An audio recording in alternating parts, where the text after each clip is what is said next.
ঢাকা বিশ্ববিদ্যালয়ে কেন্দ্রীয় ছাত্র সংসদ ডাকসু নির্বাচনের প্রচারণার সময় প্রায় শেষ। রবিবার সকাল থেকে শেষবারের মতো ভোটারদের দ্বারে দ্বারে প্রতিশ্রুতি ও অঙ্গীকার তুলে ধরেন প্রার্থীরা। পছন্দের প্রার্থী বেছে নিতে চুলচেরা বিশ্লেষণ করছেন ভোটাররা। ডাকসু নির্বাচনের প্রচারণার আজ শেষ দিন। শতবর্ষী ঢাকা বিশ্ববিদ্যালয়ের ৩৭তম এবং স্বাধীনতার পর সপ্তমবারের মতো ডাকসু নির্বাচন অনুষ্ঠিত হতে যাচ্ছে। এই প্রথম নির্দলীয় কোনো সরকারের সময়ে ডাকসু নির্বাচনের আয়োজন হচ্ছে। এবারে নির্বাচনের বিশেষ লক্ষণীয় বিষয়, ডাকসুর ২৮টি পদের বিপরীতে ইতিহাস গড়ে ৪৭০ জন প্রার্থী প্রতিদ্বন্দ্বিতা করছে। গণঅভ্যুত্থান পরবর্তী এই বিশাল অংশগ্রহণ নতুন গণতন্ত্র চর্চার ইঙ্গিত কিনা, চলুন জেনে নেওয়া যাক সাধারণ শিক্ষার্থীদের কাছে। ভোট দেওয়া একটা মানুষের গণতান্ত্রিক অধিকার। আমাদের অনেক কাজ আছে, আমরা যে নিজেরাই শিক্ষকদের সাথে গিয়ে কথা বলে করতে পারবো। আমাদের সময়ের লেখাপড়ার সময় আছে, আমাদের হয়ে যদি কোনো একজন দিতে কাজ করতে পারে, আমাদের হয়ে মিডল ম্যান হয়ে হিসেবে, এটা আমাদের ভালো হবে। না কোনো রাজনৈতিক প্যানেল কিংবা এইসব না, যাদের দ্বারা আমাদের ঢাবির মেইন উদ্দেশ্য মানে আমরা যে একটা সুস্থ নিরাপদ ক্যাম্পাস পাবো, যাদের কাছে এটা পাবো, সেই ইশতেহারগুলো অ্যানালাইজ করেই আমরা মূলত প্রার্থীদেরকে ভোট দিব।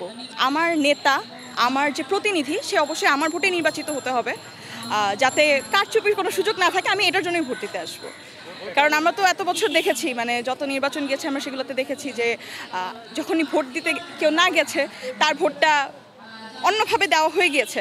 সেই সুযোগটা যাতে কেউ না থাকে, সেটার জন্য আমি ভোট দিতে আসবো। তাদের স্পেসিফিক ফিল্ডের কথা বলছে, সেই প্রবলেমগুলো আমরা ফেস করি, তো এটাই আমাদের আশা থাকবে যে আমরা তাদেরকে ভোট দিচ্ছি, তারা যেন সেটা ফুলফিল করে প্রমিস।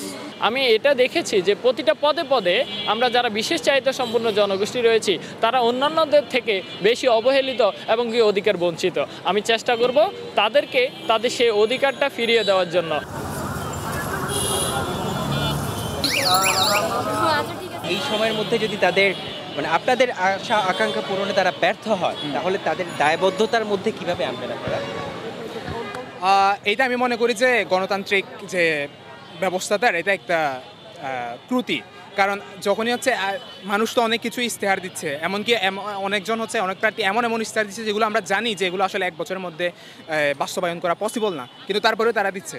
আসলে এটা তো আমি একা পারবো না, এটা কালেকটিভলি আমাদেরকে করতে হবে। ওরকম আমাদের ল এনফোর্সমেন্ট থাকতে হবে, অ্যাডমিনিস্ট্রেশনকে স্ট্রং হতে হবে। তা না হলে তো সেটা আমি স্টুডেন্ট হয়ে পারবো না। সেটা সত্য কথা। আমি বলতে পারবো না যে আমি আন্দোলন করে ফেলবো, এটা তো সম্ভব না। এই ভোটে নির্বাচিত হবেন তাদের অবশ্যই একটা দায়বদ্ধতা থাকে যেন আমাদের আশাগুলো পূর্ণ করতে পারেন, কিন্তু তারা যদি সেটা না করতে পারেন বা ব্যর্থ হন, তাহলে অবশ্যই সেটা আমাদেরও ব্যর্থতা, কারণ আমরা সেটা তাদেরকে নির্বাচিত করতে হয়তো ভুল করতে পারি। 1 বছরের মধ্যে তো বাজেটও তো এত বেশি না, 1 কোটি 20 লাখের মতো। এখন অনেকজন ইশতেহার দিতে পুরো ইউনিভার্সিটিতে পাল্টে ফেলবে, এরকম করা সম্ভব না।